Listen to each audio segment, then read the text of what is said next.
महागठबंधन टूटेगी ऐसा हम नहीं कह रहे हैं, बल्कि जो नतीजा सामने आ रहा है महागठबंधन की बैठकों का वो यही कहता है कि महागठबंधन टूट जाएगी।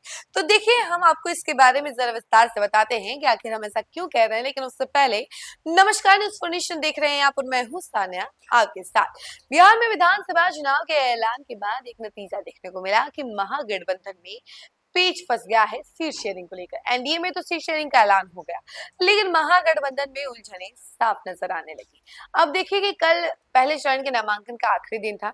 टोटल 121 विधानसभा क्षेत्रों के सीटों पर महागठबंधन ने 125 उम्मीदवार उतारे, जिसमें से बात की जाए राजद की तो 72 उम्मीदवार राजद के और 24 उम्मीदवार जो है कांग्रेस के, 21 उम्मीदवार लेफ्ट से हैं तो 6 वीआईपी और 2 आईआईपी। यानी कि अभी सीट शेयरिंग का ऐलान नहीं हुआ है, उससे पहले ही उम्मीदवार उतार दिए गए। लेकिन सबसे बड़ा पेच पता है क्या है कि कांग्रेस और राजद दोनों ही दलों से अब उम्मीदवार उतर गए हैं एक ही जगह से। जरा हम आपको इसके बारे में विस्तार से बताते हैं, सुनिएगा।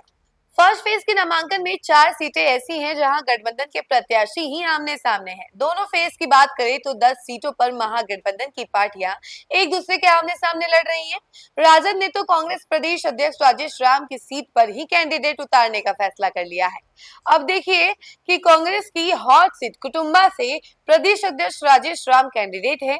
इसी सीट पर राजद ने अपने नेता सुरेश पासवान को मैदान में उतारने का फैसला किया है। और वहीं मीडिया से बात करते हुए सुरेश पासवान ने कहा कि औरंगाबाद में 5 से 6 सीटों पर फ्रेंडली फाइट की तैयारी है। कुटुंबा सीट पर भी राजद कांग्रेस के बीच फ्रेंडली फाइट तय है। अभी देखिए, ना तो राजेश राम ने नामांकन भरा है और ना ही मैंने, ऐसा उनका कहना है। अगर बात की जाए वैशाली की तो देखिए, वैशाली से आरजेडी से अजय कुशवाहा है तो वहीं कांग्रेस से संजीव कुमार खड़े हैं। और सिर्फ कुटुंबा ही नहीं बल्कि आधा दर्जन से अधिक सीटों पर महागठबंधन की पार्टियां आमने सामने हैं। हम आपको उसके बारे में बताते हैं, जैसा कि हमने आपको बछवाड़ा के बारे में बताया कि सीपीआई ने अवधेश राय और कांग्रेस ने शिव प्रकाश गरीबदास को उम्मीदवार बनाया। यह सीट सीपीआई के खाते में जानी थी, लेकिन कांग्रेस ने अपना प्रत्याशी घोषित कर दिया। दूसरा सीट है बिहार शरीफ। यहाँ सीपीआई के दीप प्रकाश यादव और कांग्रेस के उमर खान आमने सामने हैं। तीसरा रोसड़ा, सीपीआई के लक्ष्मण पासवान और कांग्रेस ने ब्रज किशोर रवि के बीच मुकाबला है। और चौथे की बात की जाए तो राजा पाकड़, सीपीआई ने मोहित पासवान को और कांग्रेस ने प्रतिमा दास को टिकट दिया है। और पांचवा वैशाली, राजद के अजय कुशवाहा और कांग्रेस के संजीव कुमार के बीच मुकाबला है। वहीं छठे की बात की जाए तो तारापुर है, जहां से राजद के अरुण शाह और वीआईपी के शकलदेव बिंद आमने सामने हैं। गौराबोराम की बात की जाए तो राजद के अफजल अली और वीआईपी के मुकेश सहनी के बीच टक्कर है। लालगंज की बात की जाए तो राजद की शिवानी शुक्ला के सामने कांग्रेस के आदित्य राजा हैं। कहलगांव की बात की जाए तो राजद के रजनीश यादव और कांग्रेस ने प्रवीण कुशवाहा के बीच मुकाबला है।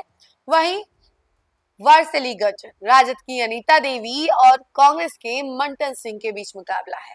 ये वारसलीगंज वही क्षेत्र है जहां से अनीता देवी जो है चुनाव लड़ने वाली है। आरजेडी ने उनको पार्टी का सिंबल दे दिया है और इनके अगेंस्ट में अरुणा देवी जो है वो चुनाव लड़ने वाली है और वो अखिलेश सिंह की पत्नी है। यानी कि देखा ये जा रहा था कि अनीता देवी जो कि अशोक महतो की पत्नी है, वहीं उनके अगेंस्ट में अखिलेश सिंह की पत्नी अरुणा देवी चुनाव लड़ने वाली है। और इसी सीट पर जो है अब कांग्रेस ने भी अपना प्रत्याशी उतार दिया है, जिनका नाम है मंटन सिंह।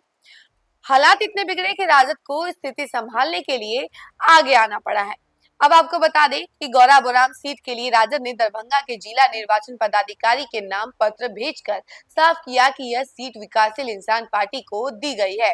राजद मुख्यालय प्रभारी मुकुंद सिंह की अगर बात की जाए तो मुकुंद सिंह ने यह पत्र भेजा और जानकारी है कि राजद ने इस सीट से अफजल अली को आश्वासन दे दिया था, लेकिन बाद में समझौते के तहत वीआईपी को यह सीट देनी पड़ी। अगर बात की जाए उसके आगे तो विकासशील इंसान पार्टी के मुकेश सहनी ने बड़ी मांग कर महागठबंधन को हिला दिया। शुरू में उन्होंने 60 सीटों की मांग की, फिर 40, फिर 20 और आखिरकार 15 सीटों पर राजी हुए। राजद सिर्फ 12 सीटें देने को तैयार थी, लेकिन सहनी अड़े रहे। चुनाव जीतने पर खुद को डिप्टी सीएम बनाए जाने की घोषणा करने की मांग की।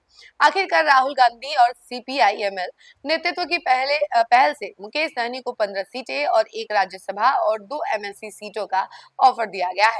महागठबंधन की मौजूदा स्थिति को देखते हुए ये तो साफ हो गया है कि कोई बात बन ही नहीं पा रही है। तभी तो एक ही सीट से कांग्रेस भी अपने उम्मीदवार उतार रही है और आरजेडी भी अपने उम्मीदवार उतार रही है और दोनों में कांटे की टक्कर की बात भी सामने आ रही है। अब देखना ये होगा कि आखिर कौन सी सीट किसके खेमे में जाती है और खास करके सबकी नजर जो है वारिसलीगंज जो सीट है उसके ऊपर है, क्योंकि इस सीट पर अनीता देवी ने पहले से ही अनाउंसमेंट कर दिया है कि वो चुनाव लड़ने वाली है, क्योंकि उनको पार्टी से सिंबल भी मिल चुका है और उनके अगेंस्ट में अरुणा देवी है। अब देखिए आगे क्या होता है। इस खबर फिलहाल के लिए तो इतना ही। ऐसी तमाम अपडेट के लिए आप हमारे साथ जुड़े रहें और देखते रहें न्यूज़ फॉर नेशन। धन्यवाद। सूरज की पहली किरण के साथ जाग उठा बिहार, हर मत बने नई उम्मीद, हर कदम जिम्मेदारी। न्यूज़ फॉर नेशन की अपील, 6 और 11 नवंबर को घर से निकलें, वोट करें और अपने भाग्य विधाता खुद बने।